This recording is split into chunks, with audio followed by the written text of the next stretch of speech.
To me, barbecue has no rules. Barbecue is live fire cooking. Whether you grill it hot and fast, low and slow, barbecue is barbecue.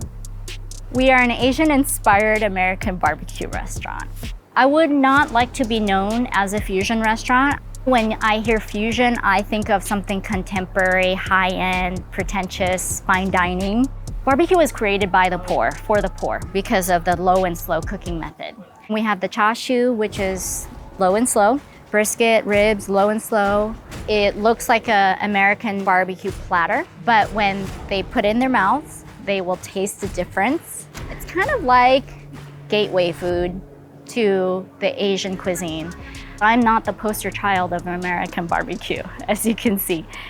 I'm not the typical gender, the typical race, but where there's a will, there will be a way.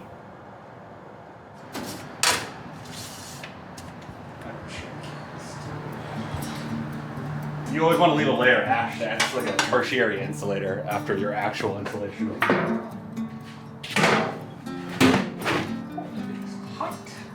So typically our fires start around 4 a.m. Start your fire first before you do anything, because as you know, it takes time.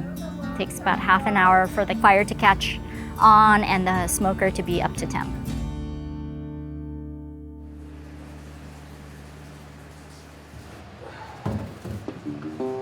Keep our rub pretty simple, like enough to give it a little heat, a little salt.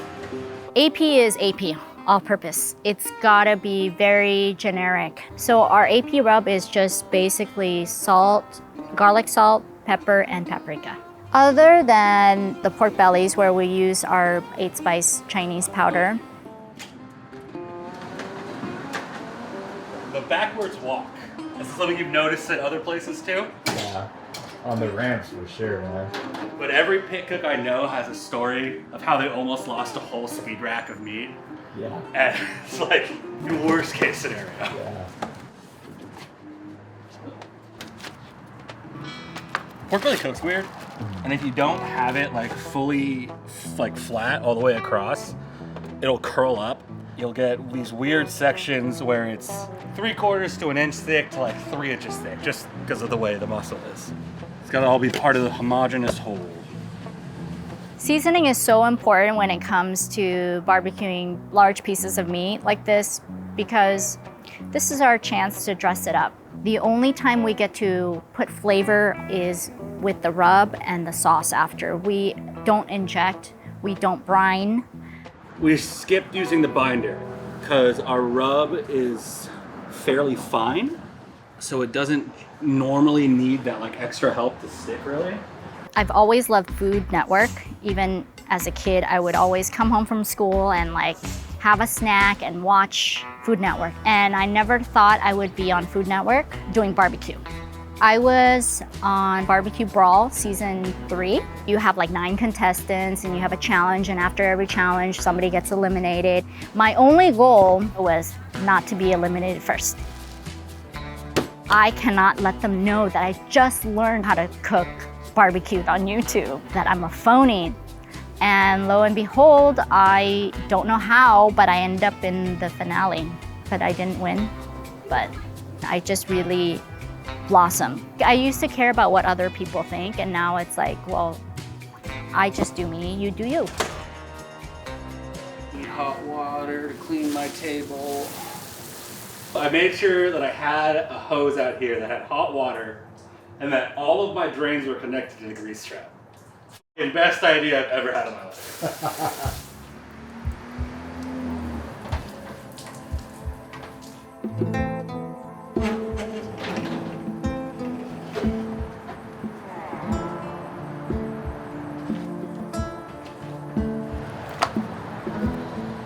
The way I'm going to rebuild this fire is, instead of doing it from the bottom up like I did for that one, I'm going to steal from that one and just drop it on top.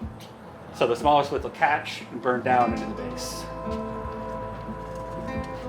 How did I learn how to cook smoked brisket? I learned through trial and error. I learned through YouTube. I learned through Jeremy Yoder, all things barbecue, and so many YouTube channels. Literally, I learned how to smoke brisket with a lot of failed briskets. It's getting fires rolling, getting the meat out. You're cleaning as you're going. While you're doing all of that, you're keeping an eye on your temps. So it's a matter of like splitting attention, but not losing the thread. Like there's like a rhythm through the day. The fires have a rhythm, the meat has a rhythm. You have to like find your way through it, and every day's different. What made me decide to blend my heritage with Texas-style barbecue was I was so fascinated and captivated by the cooking technique. In our culinary culture in Malaysia, there is no low and slow cooking. It's just the only barbecue we did was hot and fast. We grind up the fat, and that's the beef fat from the brisket trimmings, and we bake it in our oven for about 18 hours or so at a low temp.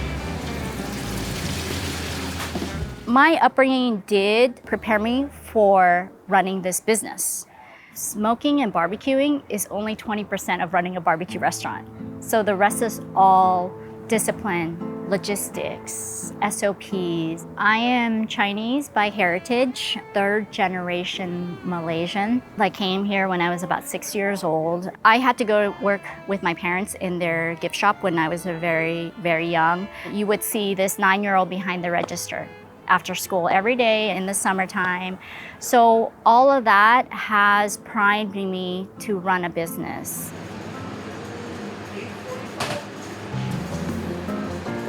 So stew yolk is what I like to call a meat cake. So with stew yolk, we've got the crispy skin, that's the icing, and then we've got the layers of fat and meat. Traditionally, stew yolk is actually the entire roasted pig.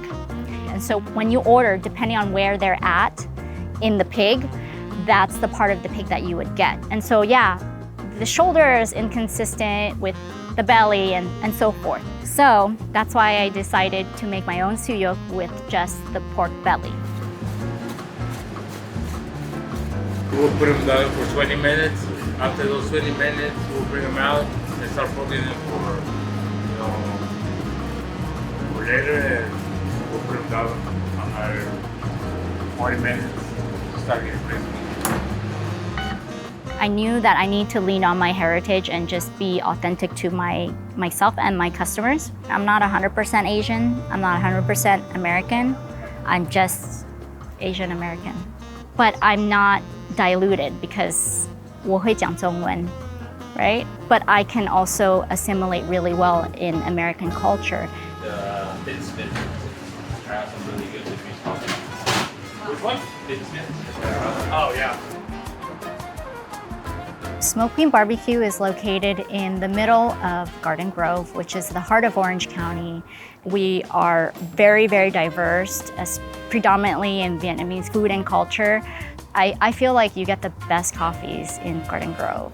Vietnamese coffee has flourished here over the years, and we have so many creative coffee concepts here. There's Finn Smith, which is around the corner. Yeah, Garden Grove is a very nice place.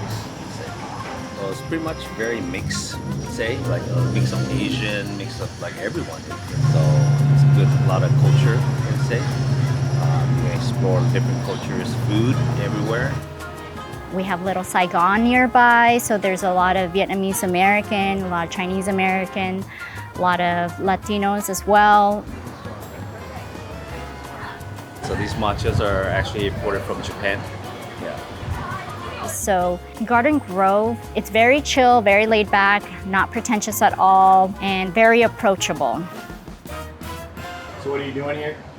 I am rotating the briskets because no matter how good you are at fire management or how perfect your smoker is constructed, you will always have hot spots that are hotter than others.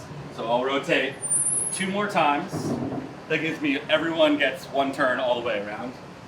And then I'll rotate again after I wrap them.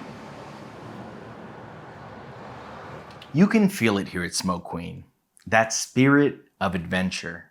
Winnie literally learned barbecue from watching YouTube videos, and in just a short amount of time, she's gone from backyard experiments to being featured in major magazines and on TV.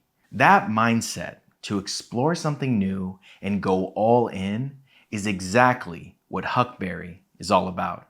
Huckberry is the one-stop men's shop for guys who love great stories, style, and a little adventure in their lives. They curate the highest quality apparel, footwear, and gear from some of the world's coolest brands. And Huckberry doesn't just have stylish clothes like this super comfy denim jacket, but right now they have a limited time holiday gift guide with curated collections that basically solve every gifting challenge you might run into this holiday season. In less than a minute of browsing, I found this handcrafted soap set that smells so good, and I know that my wife is going to absolutely love this. Seriously, just take 1 minute to check out what they have because the range is insane. They have everything from toolboxes, cameras, to even coffee makers. So hit the link in the description to check out Huckberry, the lifestyle and outdoor retailer built for guys who live for adventure.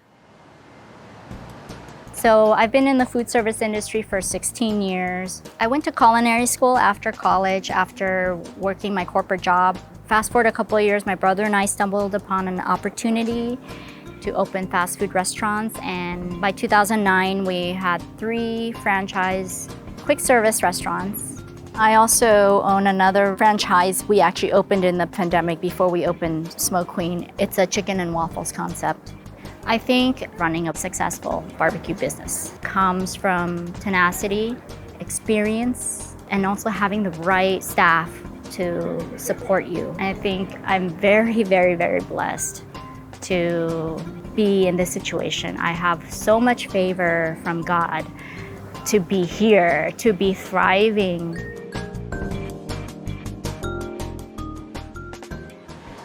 People here are not dispensable. Like they specialize in their own, like even if you shadow Jared for a day, you still wouldn't be able to replicate what he does. Rosario is our kitchen manager. She oversees everything. Letty, the links are measured with her hands. We have no other measuring tool but her hands. For the links up. Yeah, that's how we get it consistent, right, Letty? If she doesn't come to work, we have no sausages.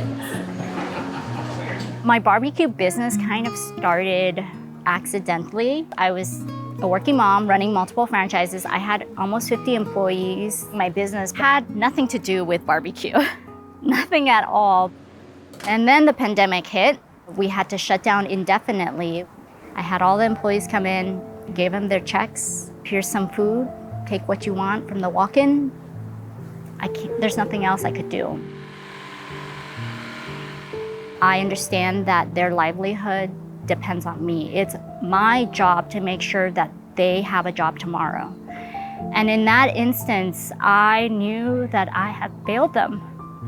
You know, they have families that depend on them, and I just somehow failed them.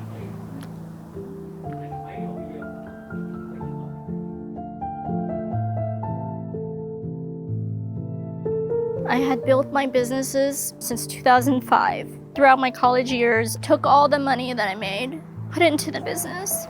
Within a moment, it's all gone. For several months, I didn't know what to do with myself. And then one day, I went to Costco. There was a meat shortage when all these processing plants had COVID outbreaks and they had to shut down. At Costco, you can only buy 1 piece of meat per person. So, of course, I had to buy the largest piece of meat I can find that would last us for 2 weeks. And I saw the brisket and I thought, let me just buy this. I had the egg smoker from Vision Grills, the ceramic smoker. I hadn't used it as a smoker yet, and at that time I really didn't understand what low and slow was. So it was shit. Then I went out again and I hunted for another brisket because I felt like I needed that distraction. That's how I learned, from trial and error, from a lot of shitty briskets. And so that's how Smoke Queen BBQ started. Trying to sell barbecue as an Asian woman was not easy. I was just really consumed within my head thinking that people wouldn't want to buy American barbecue from a 5'2" Asian woman whose barbecue experience only extends to Tony Roma's, Lucille's, and Dickie's. I realized I cannot hide who I am. I need to do what feels right to me, and I can't pretend to be somebody I'm not. I'm not going to hold back on my culture or my flavors. In the business world, don't be afraid of a man, be afraid of a woman, because she has something to prove, and she will prove it.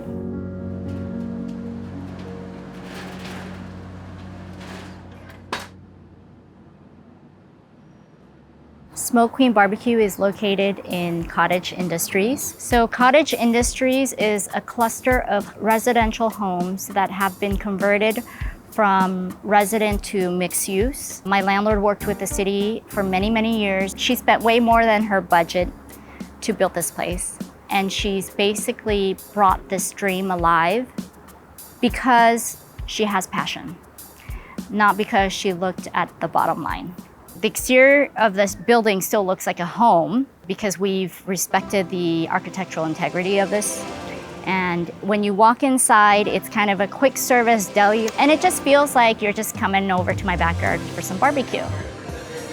My second time, his first time. So our service style here is quick service, market style. You come in, you order, and we give you a pager, and then when your food is ready, you pick up. Okay, so I built this business with Instagram. Everything has to be Instagrammable. I made sure that we had a big glass window, big cleaver knife, chopping the suyok, juicy meat oozing off the cutting board. That is so Instagrammable, right? We've got our ribs, which is more Texas style rib than a Kansas City style, meaning they're not fall off the bone. They are glazed with our house barbecue sauce before service. Just look at that bite. Look how much meat is in there, and look how all of it is broken down. This to me is like right up my alley, where everything is so beautifully tender, but at the same time it holds up, right? Like I'm shaking it, it's not falling it off, but look at that beautiful clean bite. I'm not eating this whole dang thing, man. Then we have our house-made sausage. We have a lot of pork and beef trimmings from the ribs, the pork belly, and the brisket. So we grind that in-house, and we mix it with our green curry spice, kind of like an Asian interpretation of that jalapeno sausage that you would find in a traditional barbecue restaurant. Shocked me at how bright it is.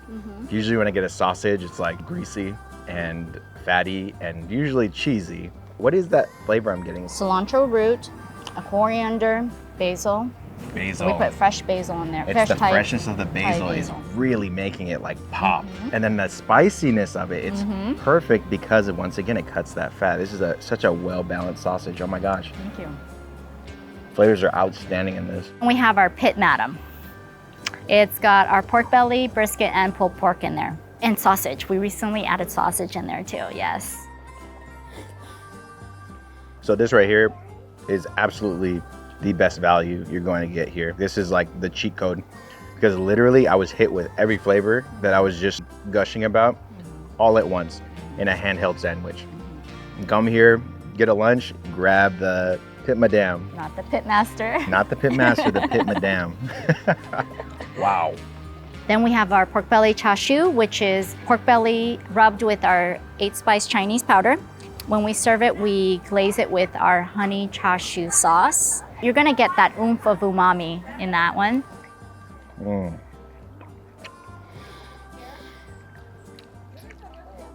That is so good. The sauce is so balanced.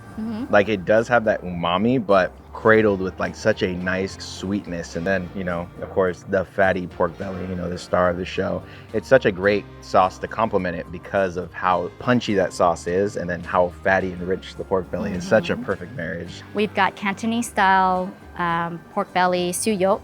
My Latino customers, I always say this is like chicharrón de chino. You hear that? It has this underlying umami like kick to it. I love your take on pork belly in both of these ways. You can't go wrong. You come here, get the pork belly, have the suyuk, have the char siu, like doesn't matter. You're gonna get your socks knocked off, guaranteed. So for the sides, we've got my personal favorite, it's the slaw. We put Thai basil and mint in there. The dressing is made with sesame paste, sesame oil, and sesame seeds. Cheers. Love that. It's nice, it's bright. It does what a slaw is supposed to do on a barbecue menu, but then it gives me like a Thai feeling, like the Thai peanut butter sauce. That is amazing. Then we got our tallow fries. That's actually probably our best-selling item on the sides menu. We take all the fat that we trim out of the brisket and we actually grind it up, and then we put it in the oven for about 18 hours on low heat. And we take that oil and we put it in our fryer.